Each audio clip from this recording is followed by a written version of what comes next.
Dear students, आज का जो हमारा टॉपिक है वो है रिलेशन बिटवीन वेन था factor and extent of association और डिसोसिएशन।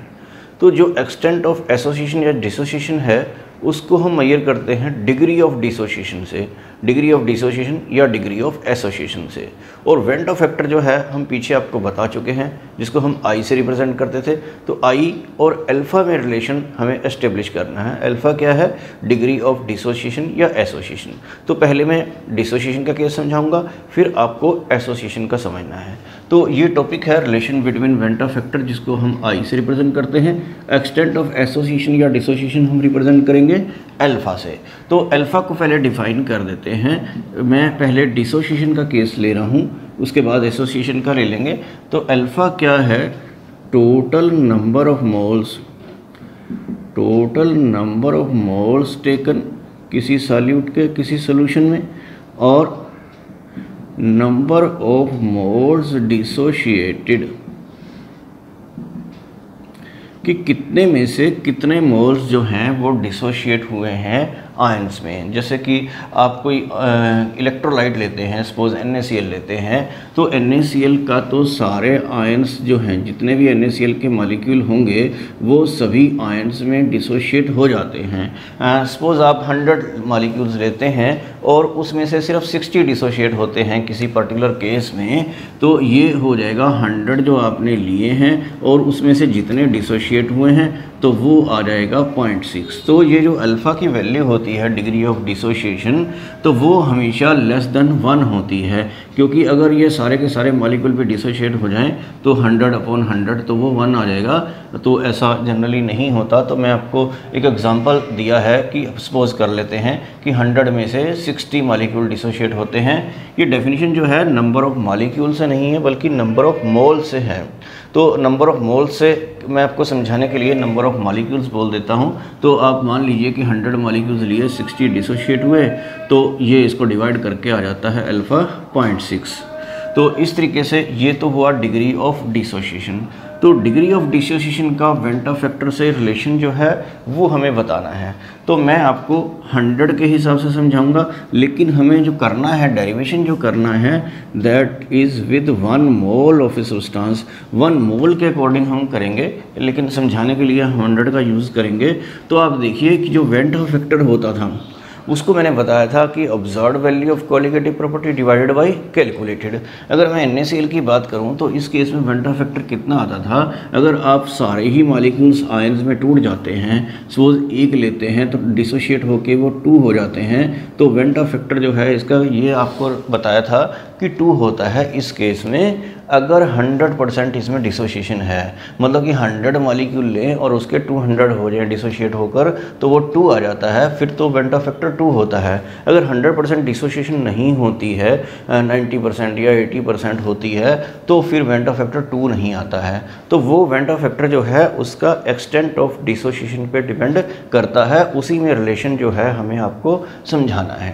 तो इसको समझते हैं। सपोज आप 100 मोल्स अगर लेते हैं किसी इलेक्ट्रोलाइट के और वो आयंस में अभी नहीं टूटा है, देखिए अगर वो सारे के सारे आयंस में टूट जाएं तो नंबर ऑफ आयंस आपके पास कितने हो जाएंगे? 200, मतलब जिसमें से 100 तो ये होंगे और 100 ये होंगे। लेकिन आप ये इस क्वेश्चन का जवाब दीजिए कि अगर NaCl के आप 100 मॉलिक्यूल्स लेते हैं और उसमें से सिर्फ 60 ही डिसोशिएट होते हैं आयंस में, तो बाकी नहीं होते, तो आपके पास टोटल मोल्स चाहे वो अनडिसोशिएटेड हो चाहे डिसोशिएटेड हो तो कितने होंगे? देखिए सोचिए ज़रा कि अगर 60 डिसोशिएट होते हैं तो डिसोशिएट हो गए क्योंकि वो 2 आयंस में डिसोशिएट होते हैं, तो 60 ये और 60 ये, मतलब 120 तो ये हो जाते हैं। और 100 में से क्योंकि ये 60 डिसोशिएट हुए हैं तो इसका मतलब ये 40 बच जाते हैं। तो आप देख सकते हैं कि टोटल हमारे पास मॉलिक्यूल्स या आयंस कितने हैं? 40 तो ये हैं जो बचे हुए हैं, और 60 ये हैं, और 60 ही ये हैं। तो अगर आप डिसोसिएशन के बाद करते हैं, अगर डिग्री ऑफ डिसोसिएशन 0.6 है, 0.6 का मतलब होता है कि 100 में से 60, तो 100 में से 60 अगर डिसोशिएट हो जाते हैं तो बचते कितने हैं? 100 माइनस 60, तो ये कितने बनते हैं, ये भी 60 बनते हैं और Cl भी कितने बनते हैं, 60 बनते हैं। तो ये चीज़ आपको समझनी है कि जितना इसमें से हम ये माइनस करते हैं उतने ही ये वाले आयन बनते हैं और उतने ही ये वाले बनते हैं। तो इतने टोटल्स हमें दिखाई दे रहे हैं जो कि पहले थे 100। तो अगर हम 1 मोल से स्टार्ट करते हैं तो नंबर ऑफ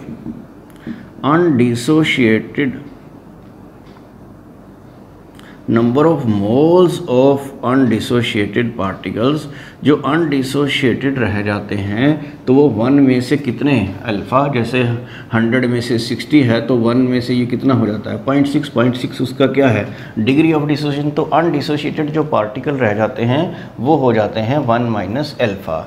और नंबर ऑफ आयंस जो हैं वो कितने होते हैं n alpha.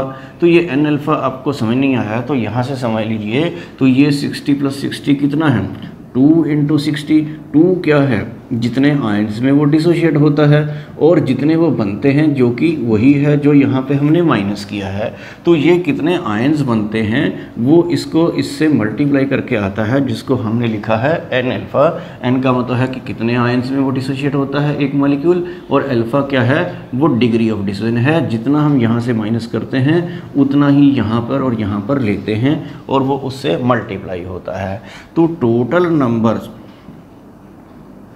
Of moles of particles, अब टोटल पार्टिकल्स आपको कितने दिखाई दे रहे हैं 1 minus alpha plus n alpha. जैसे यहाँ पे आपको कितने दिखाई दे रहे थे 100 माइनस 60, तो ये बचे हुए थे जो डिसोशिएट नहीं हुए थे, और प्लस कितने हैं 60 + 60 मतलब 100 माइनस 60 प्लस 2 × 60। इतने पार्टिकल्स आपको दिखाई देते हैं अगर 100 में से 60 ही डिसोशिएट होते हैं सपोज किसी केस में। तो अब आपको दिखाई दे रहे हैं इतने पार्टिकल्स, और टोटल आपने लिए थे कितने 1 मोल। तो वेंट ऑफ फैक्टर क्या होता है, वेंट ऑफ फैक्टर जो होता है वो क्या होता है जितने पार्टिकल्स आपको दिखाई दे रहे हैं और डिवाइडेड बाई कितने से आपने स्टार्ट किया था।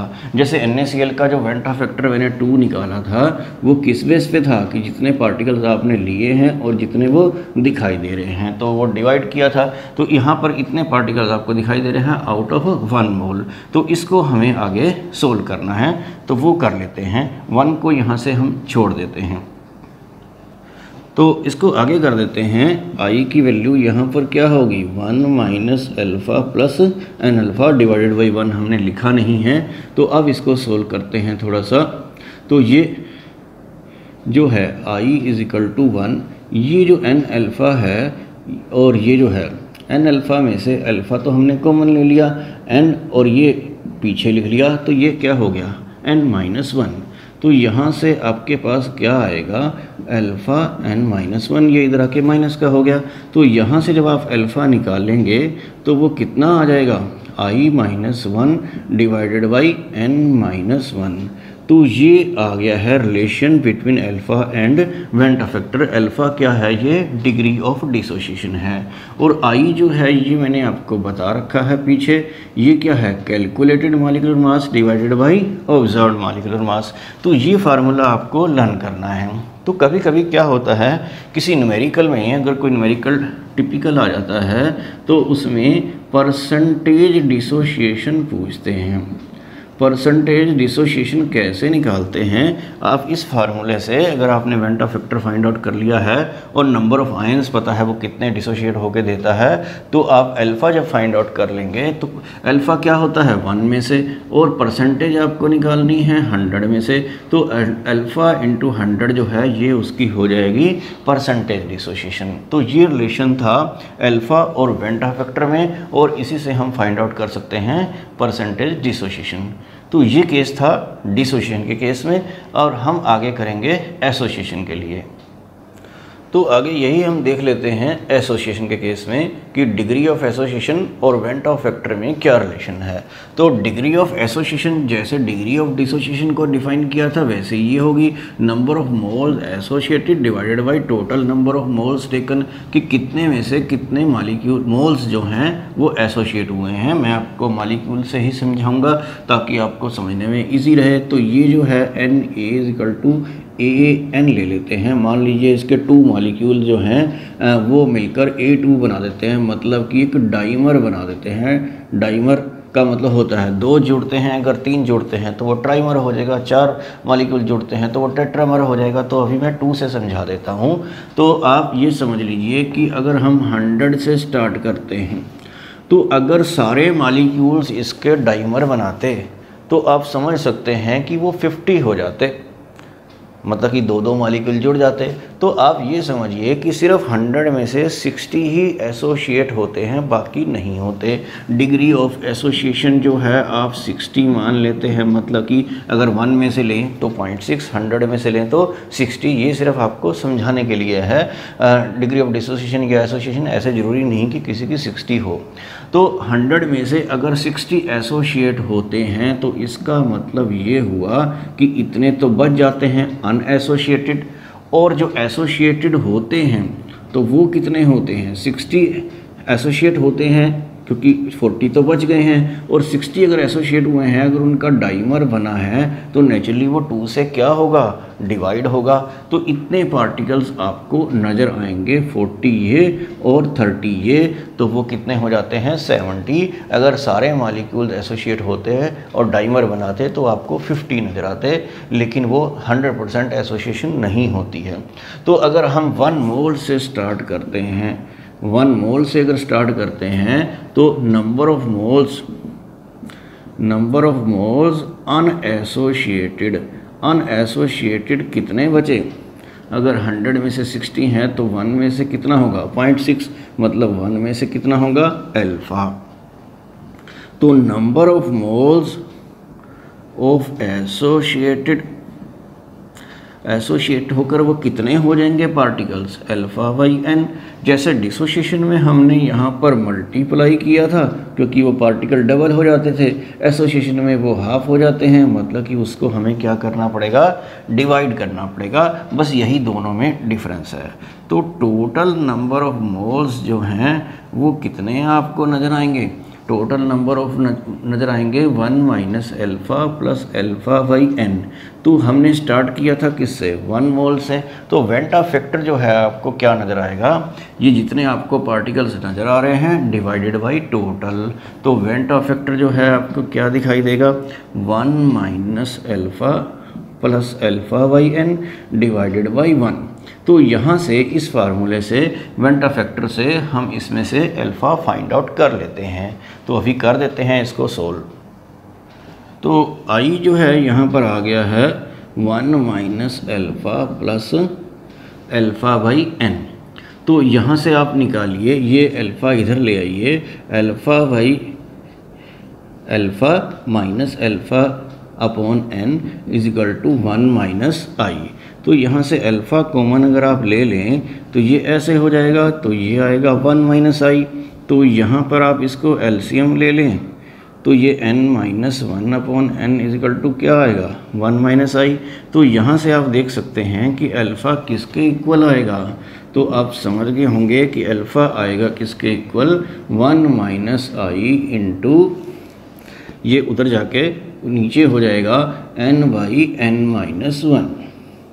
तो ये रिलेशन है डिग्री ऑफ एसोसिएशन और वेंटा फैक्टर में। वेंटा फैक्टर जो है पहले की तरह क्या होगा, calculated molecular mass divided by observed molecular mass और परसेंटेज